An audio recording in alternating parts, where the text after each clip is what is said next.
Once upon a time, there was a really cool lady named Natalie McNally. She was 32 years old and came from Northern Ireland. Natalie was like the queen bee in her family, being the only girl among three brothers, Brendan, Dean, and Niall. Niall, one of her brothers, thought she was the best, calling her the family princess. He loved how smart and determined she was. Natalie started off studying law, but then she switched gears and found her dream job in marketing at a big company called TransLink, which deals with buses and trains. Besides work stuff, Natalie had lots of hobbies. She loved doing puzzles, reading books, playing sports, and going on long walks with her dog River. She was also big on helping others, especially by supporting local charities and joining events like Belfast Pride. Natalie even spoke up for better help for people with diabetes, a condition she had since she was a kid. Her close friend noted Natalie's gentle demeanor, contrasting it with her fierce dedication to causes close to her heart. In her personal life, Natalie was in a loving relationship with Stephen McCullough, and they were excitedly expecting their first child together. Despite their relatively short time together, Natalie's parents sensed the depth of their love and eagerly anticipated becoming grandparents. Natalie planned to surprise her family with the news on Christmas Day, adding to the festive joy of the season. However, tragedy struck on the evening of December 18, 2022. After spending a cheerful day with her family, Natalie returned home to Silverwood Green, Lurin, accompanied by her loyal dog River. Little did she know that this would be her last evening alive. Meanwhile, her partner Stephen engaged in a nostalgic YouTube live stream, reminiscing about his journey as a content creator. Natalie, tired from the day's activities, settled in for the night, unaware of the horror that awaited her. The following morning, Natalie's absence from work raised alarms among her colleagues. Concern grew as she failed to respond to calls or messages. Stephen, apprehensive about her well-being, decided to check on her. What he discovered was a scene of unimaginable violence. Natalie had been brutally attacked and left to perish in her own home. The news of her demise sent shockwaves through her family and community. The investigation into Natalie's murder revealed the extent of the brutality inflicted upon her. She had suffered multiple injuries, including stab wounds, strangulation, and broken bones. Tragically, the autopsy also confirmed that Natalie was carrying a child, a fact she was only days away from discovering. The loss of both Natalie and her unborn child deeply grieved her loved ones, amplifying the tragedy of her untimely death. As authorities launched a murder investigation, Stephen, being the one to discover Natalie's body, faced scrutiny. However, his alibi, supported by his YouTube livestream, cleared him of suspicion. Despite his cooperation, the question of who could commit such a heinous act lingered unanswered. Natalie's family, reeling from the devastating loss, grappled with the cruel reality of her absence.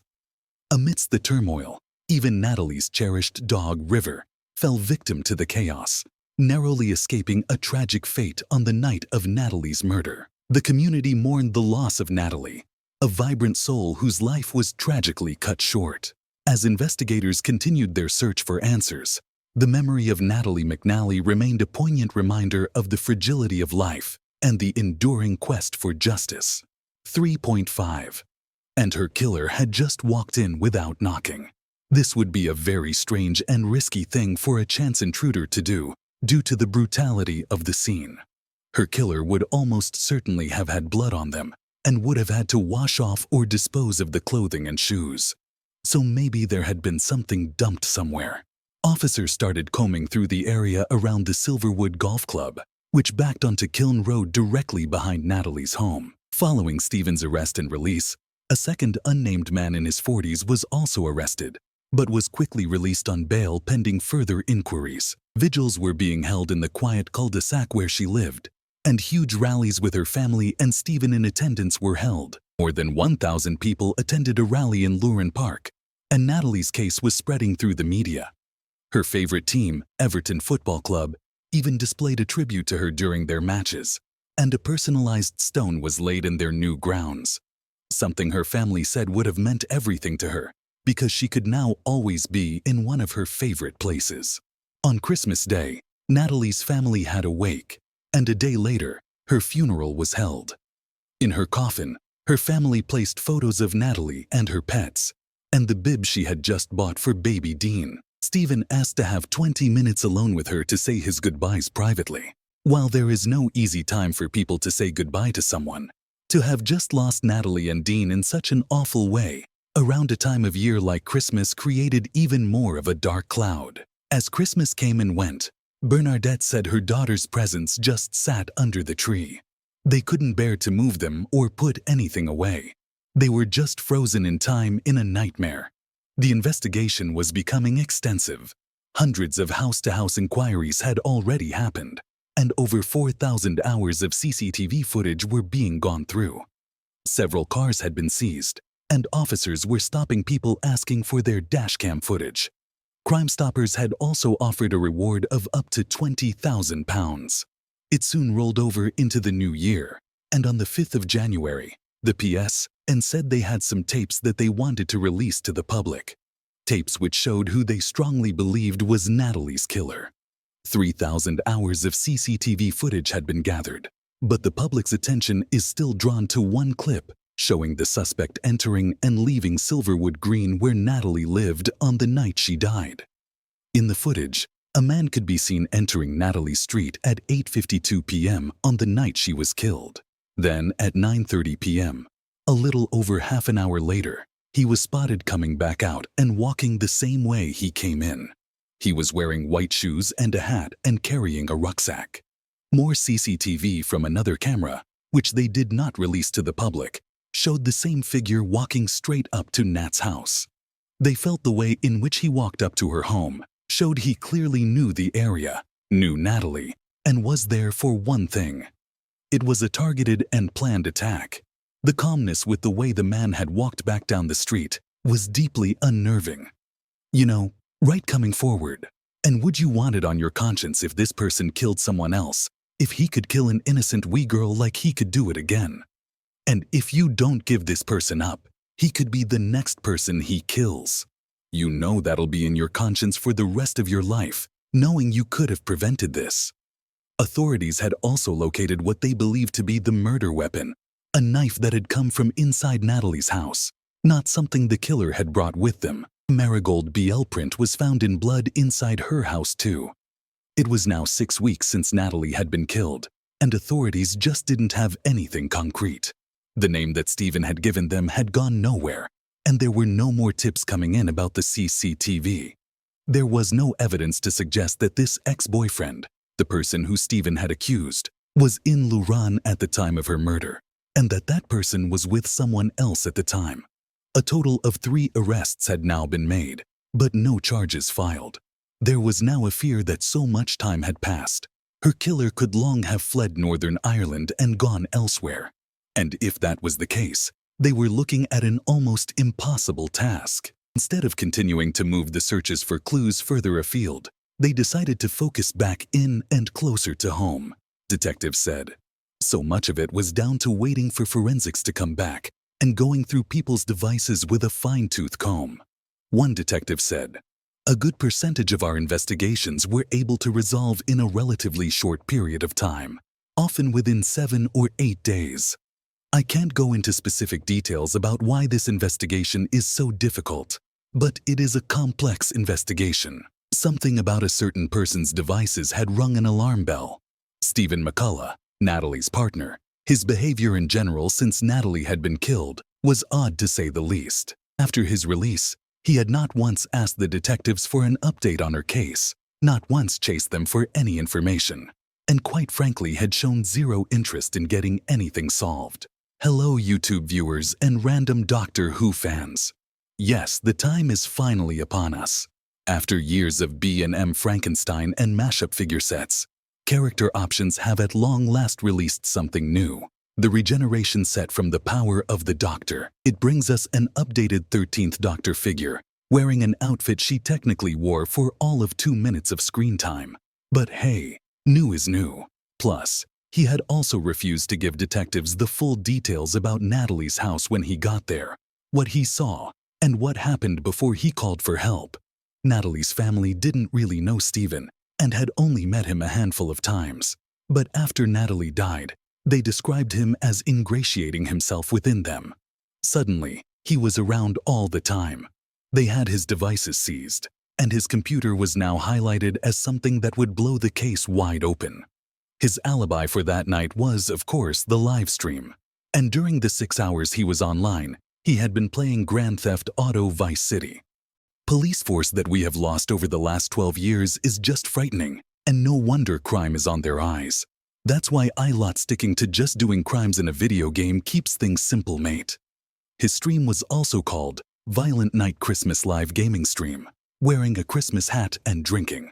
His description box read, but this 6-hour live stream he had done on December 18th was, in fact, not live at all. It had actually been pre-recorded late on December 14th and had been set to play on YouTube between 6 p.m. and midnight on December 18th. And just 5 minutes after it went live on YouTube, Steven had deleted the pre-recorded video off his computer. He had frequently apologized to his viewers, saying he was unable to interact with them in the chat because his computer was having technical issues, creating the illusion that he was live when actually they were watching a video that had already been made. In fact, I'm still live. Good, right? Yeah. So, I need to get my anxiety about whether or not the stream will crash just out of the way. Otherwise, it'll affect the whole bloody thing. To be honest, I'm genuinely not looking at the live chat, so I don't know if people picked up on that or not. But, yeah. I kind of expletive that last mission. The worst part is I can't even use my phone to check the expletive livestream comments either because I'm pretty sure that will expletive with my internet and expletive with this stream. So that's good, isn't it? The more experts watched, the more frightening everything became.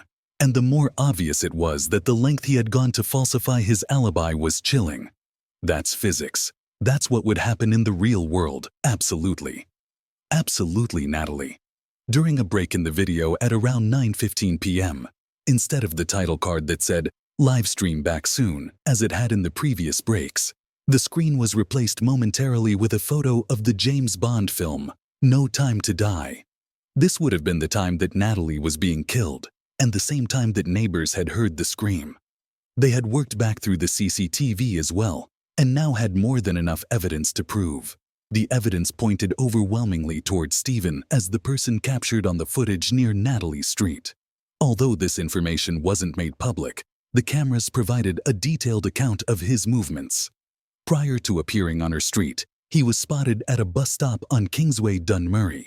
There, he waited for around 15 minutes, with the hood of his coat pulled down and a mask covering his face. Carrying an Asda bag for life, he boarded the bus, accidentally dropping money as he did. Upon removing a black glove, a yellow marigold glove was revealed, along with gloves matching the blood print found in Natalie's home. Throughout the bus ride, he remained still, only adjusting his mask to sip from a can of Coke. Upon disembarking, he walked past Natalie's home, then reappeared on camera at 8:42 p.m., nearing her street. After a brief disappearance, he returned without the Asda bag, but with a black rucksack.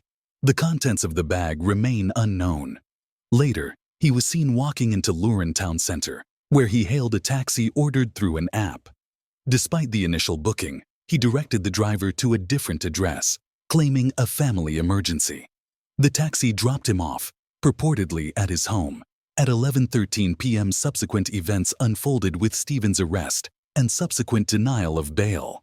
Despite his lawyer's arguments, the judge deemed him a risk for further offenses, citing the sophisticated planning involved in the crime. The prosecution outlined Steven's intricate preparations, including leaving his phone in Natalie's family's house to record them secretly. The trial revealed further details, including Steven's access to Natalie's phone and his repeated attempts to monitor her communications. Despite mounting evidence, Steven maintained his innocence, pleading not guilty to the charges.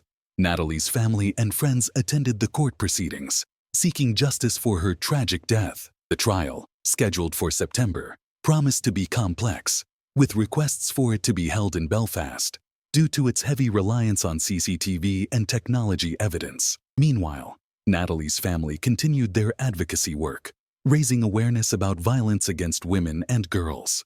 As the case unfolded, It underscored the need for greater awareness and action to prevent such tragedies. Natalie's memory lived on through her family's tireless efforts, as they honored her legacy by supporting others and demanding justice.